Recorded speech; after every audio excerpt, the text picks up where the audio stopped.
is it your only strategy to bring seekers and MBBs, so ex-Muslims, into the local churches, or are you also open to form separate groups of ex-Muslims? The issue is that if we bring them into the church, they are lost for their own community because they are seen as traitors. This community could then become closed for the gospel.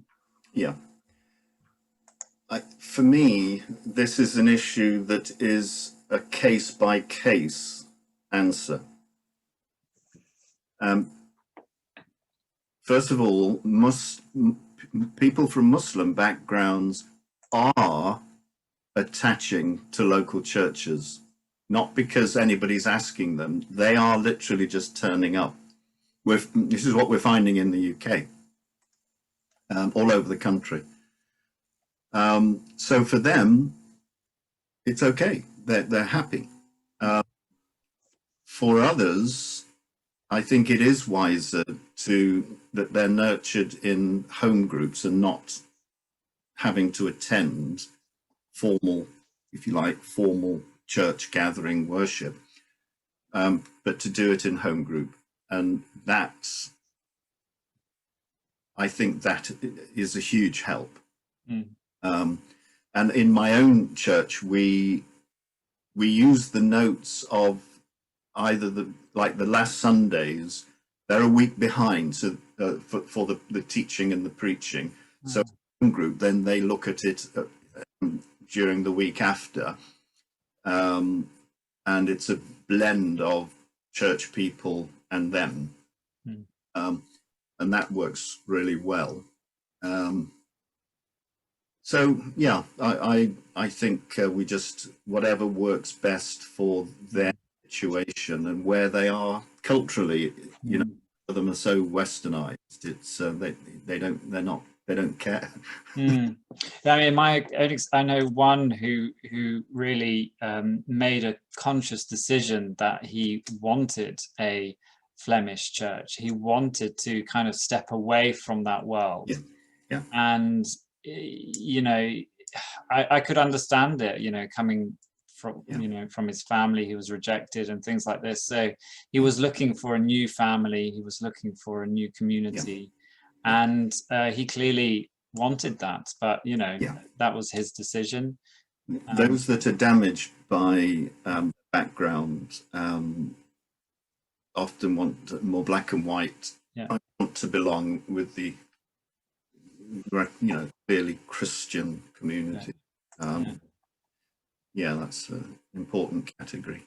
What you're beginning to see more and more here as well is that, you know, you'll have a church where the main congregation will be Flemish or Walloon, but then the church building will be used by an ethnic minority church, you know, and I think there are possibilities there for more partnership and crossing. That's another model.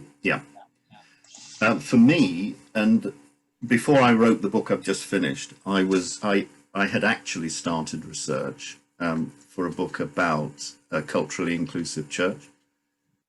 So I might get back to that now after this one. But I think the ideal is culturally inclusive church, which means give and take on both sides. So like some churches I work with, like one have their worship in English and Farsi. And the prayers, it's an Anglican church I'm thinking of. So the prayers, the liturgy is in English and Arabic, English and Farsi, that kind of thing. And they have the occasional song for in Arabic or Persian. So I think we're going to need to see, I think it's going to need to affect our denominational missions are going to have to bow to the needs of the nations, which I think is a profoundly New Testament thing to have to do. And the New Testament church were doing it in Acts. We were a very multicultural community. That reminds me that Veste have now kind of a resource called Songs to Serve, which is a songbook of kind of well-known songs that we would recognize, but in other languages, and it's there to help Flemish churches to just to be a bit more aware of the other cultures that are starting to turn up to services, and to sometimes play a song in a different language, whether it's Farsi or Arabic, or particularly Farsi at the moment, obviously, with the high number of Iranians that are coming into the churches. So